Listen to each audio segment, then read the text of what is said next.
Hello students, आज की video में मैं आप लोग एक्सप्लेन करूंगा दैट इज एक्सरसाइज 6.2 का क्वेश्चन नंबर 3। हम लोग क्लास 9 मैथ्स का चैप्टर 6 कर रहे थे that is lines and angle. इसके पिछले वीडियो में मैंने आप लोग को एक्सरसाइज 6.2 का क्वेश्चन नंबर 1 एंड 2 एक्सप्लेन कर दिया था, ठीक है। इसी के साथ साथ अभी तक हम लोग इस चैप्टर दैट इज चैप्टर 6 का मैंने आप लोग को एक्सरसाइज 6.1 का क्वेश्चन जितना भी था वो सारा एक्सप्लेन कर दिया, ठीक है। और इस चैप्टर का एग्जांपल क्वेश्चन भी जो था वो सारा एक्सप्लेन कर दिया। और आप लोग इस चैप्टर का इंट्रोडक्शन पार्ट अच्छे से सीख लेना, बिकॉज जो आने वाला जो बोर्ड एग्जाम है जिसमें आप लोग का 45 मार्क्स का एमसीक्यू आता है वो इंट्रोडक्शन से रिलेटेड होता है, ठीक है। तो आप लोग उसको इंट्रोडक्शन को अच्छे से देख के समझ लीजिएगा, ठीक है। इसी के साथ साथ अभी तक हम लोग क्लास 9 मैथ्स का chapter 1, chapter 2, chapter 3 and chapter 4 और रिवीजन चैप्टर मैंने आप लोग को हर एक क्वेश्चन विथ एग्जांपल मैंने आप लोग को एक्सप्लेन कर दिया, ठीक है। तो अगर आपको सारा क्वेश्चन अच्छे से सीखना है तो आप लोग उसको मेरे यूट्यूब चैनल में जाके उसको देख सकते हो, ठीक है। उसको मैंने अपने यूट्यूब चैनल पे अपलोड कर दिया, ठीक है। तो स्टार्ट करते हैं क्लास। यहाँ पे हम लोग क्या बोला गया है, हम लोग को बोला गया है if AB parallel to CD, अगर AB पैरेलल टू CD है तो यहाँ पे EF जो है परपेंडिकुलर टू CD है। EF देखिए कौन सा है, EF दैट इज ये हो जाएगा E, ये हो जाएगा F, ठीक है। ये जो लाइन है परपेंडिकुलर है किसका, CD का, ठीक है। दैट मीन्स 90 डिग्री में, ठीक है।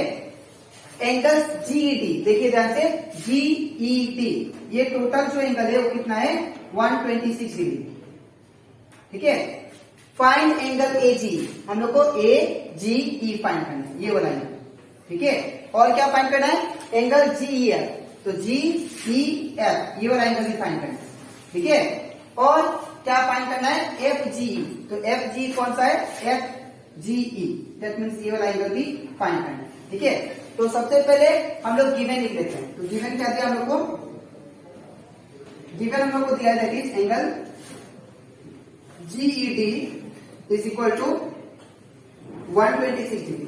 और क्या फाइंड करना हम लोग को, angle AGE, angle AGE is equal to question mark. दूसरा क्या दिया है, GEF, angle GEF is equal to question mark. और क्या दिया है, और हमें फाइंड करना है दैट इज एंगल FGE, ठीक है, ये भी फाइंड करना है।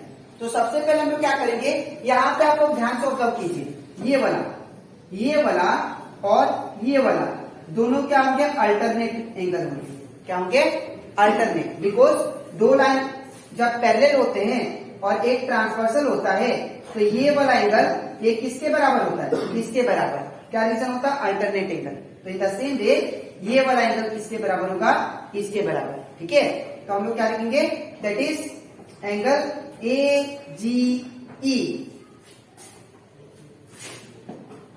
therefore एंगल AGE, या इसको ऐसे लिखेंगे दैट इज हेयर। तो यहाँ पे हेयर हम लोग क्या लिख सकते हैं, दैट इज AGE किसके बराबर होगा, GED के बराबर, ठीक है। तो लिखेंगे angle AGE is equal to angle GED।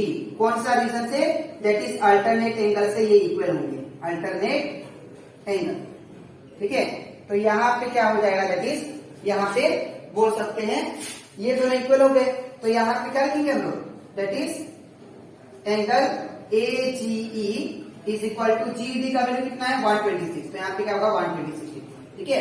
अब हम लोग निकालते हैं, ये हमारा पहला एंगल आ चुका है, ठीक है, जो कि ये फाइंड करना था। अब दूसरा कौन सा एंगल फाइंड करना है मुझे, GEF का, ठीक है। तो ये GEF कैसा आएगा, ध्यान से देखिए। तो नाउ ये वाला देखिए GEF का, तो अगर हम लोग ध्यान दें यहाँ पे ये टोटल एंगल क्या है, GED है ना। तो GED अगर देखो आप लोग ये किसका है, कितना एंगल से बना है, ये दो एंगल से बना है, एक तो ये वाला एंगल और एक आपका ये वाला एंगल, ठीक है ना। तो हम लोग क्या लिखेंगे, GED जो है एंगल GED जो है वो कितना कॉम्बिनेशन का एंगल से बना है, दो कॉम्बिनेशन, एक तो ये वाला एंगल और एक ये वाला एंगल। अगर इन दोनों को प्लस कर दूं, इतना और इतना को, ये और ये को, तो मुझे क्या मिलेगा, ये टोटल GED एंगल, ठीक है। तो क्या लिखेंगे, angle GEF, angle G E F plus angle कौन सा फिर, that is F E D, that is angle F E D. ठीक है, तो यहां पे एंगल जीईडी सेम लिखेंगे। जीईडी का वैल्यू कितना है देखिए आप लोग 126, तो यहाँ पे क्या लिखेंगे जीईडी का वैल्यू 126 डिग्री इक्वल टू, अब यहाँ पे जीएफ का वैल्यू कितना है, तो जीएफ का वैल्यू आपको फाइंड करना है ये वाला। ठीक है, तो इसको हम लोग सेम लिखेंगे angle G E F plus, अब एफ ई डी का वैल्यू कितना है देखिए आप लोग एफ ई डी, ये कितना है 90 डिग्री है, तो क्या लिखेंगे यहाँ पे 90 डिग्री। ठीक है, अब हम लोग अगर मैं इसको जी एफ को सिंगल छोड़ू तो ये प्लस 90, इस तरह से क्या होगा माइनस 90। ठीक है, तो यहाँ पे क्या हो जाएगा that is 126 degree minus 90 is equal to क्या होगा ये, that is angle G F, angle G E F. ठीक है, तो अब इसको जब माइनस करेंगे तो ये कितना आएगा that is 36 degree equal to angle G E F. ठीक है, तो अगर इसको उल्टा करेंगे तो क्या आएगा, angle G E F is equal to 36 degree. ठीक है, तो ये आपका दूसरा एंगल आ गया। ठीक है, जो कि फाइंड करना था। नेक्स्ट हमको थर्ड एंगल, अब यहाँ पे हम लोग को फाइंड करना है एफ जी, तो एफ जी एंगल कैसे आएगा ध्यान से देखिए, तो यहाँ पे एफ जी ई एंगल बोला ना, तो यहाँ पे हम लोग अगर ये देखिए ये वाला एंगल और ये वाला एंगल, ये दोनों एंगल कितना बनाएगा 180 का, या आप लोग ऐसे ही बोल सकते हैं टोटल कितना होगा एंगल 180 का। ठीक है ना, तो हम लोग क्या लिख सकते हैं ए जी ई ये वाला एंगल प्लस ये वाला that is F G E, ये टोटल कितना होगा 180 का। तो here angle A G E, angle A G E plus angle कौन सा होगा फिर, that is F G E, F G E, ये किसके बराबर होगा 180। ठीक है, ये रीजन क्या लिखोगे आप लोग, दैट इज सप्लीमेंट्री एंगल। ठीक है, या लीनियर पेयर, लीनियर पेयर।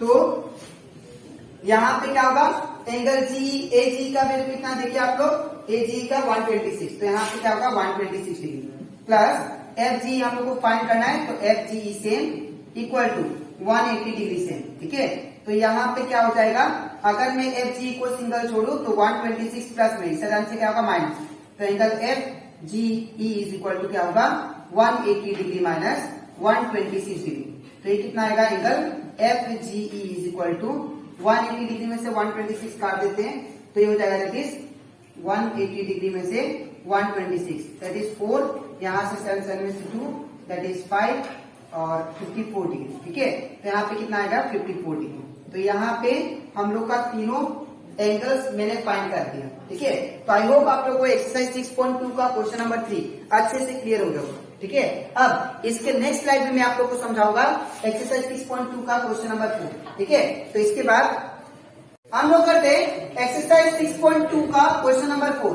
इसमें हम लोग को दिया गया है इन फिगर 6.31 ये वाला फिगर में, if P Q parallel to S T, अगर ये जो पी क्यू लाइन है वो पैरेलल है किसका, एस टी का, और angle P Q are, angle P Q are ये वाला एंगल अगर आपको 110 डिग्री देता है, और एंगल आर एस टी ये वाला 130 डिग्री, तो find angle Q R S, तो हमको क्यू आर एस निकालना है। ठीक है, तो इसको कैसे निकालेंगे ध्यान से देखिए। सबसे पहले हम लोग गिवन लिखेंगे, तो यहाँ पे गिवन क्या दिया है, that is angle P Q R, P Q parallel to क्या दिया है एस टी। हाँ, ठीक है, अब यहाँ पे फिर क्या दिया एंगल पी क्यू आर, तो therefore angle P Q R equal to कितना 110 degree, and angle R S T कितना दिया है, angle R S T is equal to that is 130 degree, ये वाला। ठीक है, और हमें क्या करना है दैट इज यहाँ पे हम लोग को निकालना क्या है क्यू आर एस, ये वाला एंगल हम लोग को फाइंड करना है। ठीक है, तो हम लोग को एंगल निकालेंगे क्यू आर एस, हम लोग को ये निकालना है। ठीक है, तो सबसे पहले यहाँ पे कंस्ट्रक्शन करेंगे हम लोग क्या करेंगे, पीक्यू लाइन को प्रोड्यूस करेंगे आगे तक। ठीक है, पीक्यू लाइन को हम लोग प्रोड्यूस करेंगे और इस पॉइंट को मान लेंगे हम लोग एम। ठीक है, एम मान लेंगे, तो यहाँ पे लिखेंगे कंस्ट्रक्शन में कंस्ट्रक्शन में हम लोग क्या करेंगे, PQ line is produced, ठीक है, PQ लाइन को प्रोड्यूस कर रहे विच इंटरसेक्ट SR, इंटरसेक्ट मतलब काट रहा है SR को, इंटरसेक्ट SR एक कौन सा पॉइंट, एट M पॉइंट, ठीक है, ये आपको लिखना है, ठीक है। अब इतना कंस्ट्रक्शन करने के बाद में यहाँ पे देखिए ये वाला एंगल और ये वाला एंगल, ये दोनों क्या होंगे, सेम होंगे, ठीक है। इसको मान लेते हैं हम लोग एंगल 1, ठीक है, इसको मान लेते हैं हम लोग एंगल 2, ठीक है, और इसको मैंने क्या माना, एंगल 2 मान लेते हैं, ठीक है, इसको मान लेते हैं एंगल 3, ठीक है। तो एंगल 1 जो है एक किसके बराबर होगा, दैट इज 130 का, क्यों, बिकॉज इनको क्या बोलेंगे हम लोग, कोरेस्पॉन्डिंग एंगल, ठीक है। तो लिखेंगे here angle that is RST, angle RST is equal to angle 1, और we can say angle 1 is equal to क्या लिखेंगे, एंगल R या एंगल RST का वैल्यू कितना दिया है, दैट इज 130 डिग्री, ठीक है, इक्वल टू एंगल 1। इसको उल्टा करेंगे तो क्या आएगा, एंगल 1 इक्वल टू 130 डिग्री। इसको रीजन में लिख देना, कोरेस्पॉन्डिंग एंगल, ठीक है। अब नेक्स्ट अगर देखो आप लोग, ये टोटल कितना होगा, एंगल 1 प्लस एंगल 2, ये एंगल 1 प्लस एंगल 2 कितना होगा, 180 के बराबर, ये वाला टोटल एंगल कितना होगा, दैट इज 180 के बराबर। तो क्या लिखेंगे, angle 1 plus angle 2, here angle 1 plus angle 2, ये क्या हो जाएगा, that is equal to 180 degree, जिसको हम लोग क्या बोलते हैं, लीनियर फेयर, ठीक है ना। तो यहाँ पे अगर देखा जाए आप लोग, यहाँ पे एंगल 1 का वैल्यू कितना है, 130 प्लस एंगल 2 का एंगल 2 सेम और 180 का 180 सेम, ठीक है। अब एंगल 2 को सिंगल छोड़ेंगे तो 180 इस तरह जाएगा, ये प्लस में, इस तरह से क्या होगा, माइनस, ठीक है। तो एंगल 2 इक्वल टू क्या होगा, 180 डिग्री माइनस 130 डिग्री, तो ये कितना आ गया, एंगल 2 हमारा आ गया, दैट इज 50 डिग्री, ठीक है।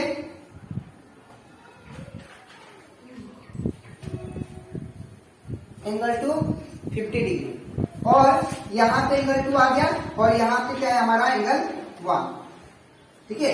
अब अगर आप लोग ध्यान दो यहाँ पे, तो यहाँ पे अब हम लोग फाइंड करते हैं ये वाला एंगल 3, ठीक है। तो अगर इन दोनों को एंगल को प्लस करें तो किसके बराबर आएगा, इन दोनों एंगल किसके बराबर आएगा, 180 का, ठीक है। तो क्या लिखेंगे यहाँ पे, अब सेकेंड यहां से लिखता हूं, here also angle 2 plus angle 1, या एंगल 3 प्लस 110, एंगल 3 प्लस 110, और we can say PQR, angle PQR, ये दोनों मिला के कितना होगा, 180 डिग्री, ठीक है। एंगल 3 का तो एंगल 3 रहेगा, प्लस एंगल PQR कितना दे देखो आप लोग, तो PQR 110 डिग्री है, तो यहाँ पे क्या होगा, 110 डिग्री इक्वल टू 180। अगर मैं एंगल 3 को सिंगल छोड़ू तो ये प्लस है, इस तरह से क्या होगा, माइनस, ठीक है। तो एंगल 3 इज इक्वल टू क्या हो जाएगा, 180 डिग्री, ये प्लस था, इस तरह क्या, तो माइनस 110 डिग्री, ठीक है। तो एंगल 3 इज इक्वल टू कितना आ जाएगा, ये 37 डिग्री, ठीक है। अब हम लोग को क्या फाइंड करना है, ये वाला एंगल दैट इज QRS, ठीक है। तो ये वाला एंगल दैट इज QRS, ये कैसे आएगा, ध्यान से देखो आप लोग, ठीक है। अब हम लोग जानते हैं कोई भी ट्रायंगल में अगर तीनों एंगल को प्लस करे वो किसके बराबर आता है, 180 का, by angle sum property of a triangle, ठीक है। तो यहां पे लिखेंगे by angle sum property of a triangle, by angle sum property of a triangle हम लोग क्या बोल सकते हैं, angle 3 plus angle 2, angle 3 plus angle 2 plus angle QRS, ये वाला एंगल, ठीक है। Angle QRS is equal to कितना होगा, दैट इज 180 डिग्री। अगर कोई भी ट्रायंगल हो, अगर हम लोग तीनों एंगल को, ट्रायंगल का तीनों एंगल को प्लस करते हैं, वो हमेशा याद रखिएगा 180 डिग्री के बराबर है, ठीक है। आप लोग जूनियर क्लास में ये पढ़ चुके हैं, ठीक है। है। अब एंगल 3 का वैल्यू कितना है, तो एंगल 3 का वैल्यू 70 डिग्री, ये वाला, ठीक है। तो एंगल 3 का वैल्यू डालते हैं यहाँ पे 70 डिग्री, प्लस एंगल 2 का वैल्यू कितना 50 डिग्री, तो यहाँ पे क्या होगा 50 डिग्री, प्लस ये वाला same QRS equal to 180 degree. अब इसको जब प्लस करेंगे तो कितना आएगा, that is 120 degree plus angle QRS equal to 180 degree, ठीक है ना। अब एंगल QRS को सिंगल छोड़ते हैं क्योंकि मुझे QRS चाहिए, तो ये प्लस है, इस तरह से क्या होगा माइनस, तो angle QRS is equal to क्या होगा 180 डिग्री माइनस 120, बिकॉज ये प्लस में था इसे गया तो माइनस, तो एंगल QRS कितना आ गया, दैट इज 180 में से 120 गया, इट बिकम 60 डिग्री, ठीक है। तो सबसे पहले आपको ये पार्ट लिखना है, इसका नीचे आप लोग को ये लिखना है, ठीक है। तो ये कंप्लीट हो जाता है हमारा एक्सरसाइज 6.2 का क्वेश्चन नंबर 4, ठीक है। तो आज की वीडियो में मैंने आप लोगों को एक्सप्लेन किया एक्सरसाइज 6.2 का क्वेश्चन नंबर 3 और 4, ठीक है। अब इसके नेक्स्ट वीडियो में मैं आप लोगों को समझाऊंगा एक्सरसाइज 6.2 का क्वेश्चन नंबर 5 और 6, ठीक है। तो आज के लिए इतना ही, मिलते हैं नेक्स्ट वीडियो में। Thank you.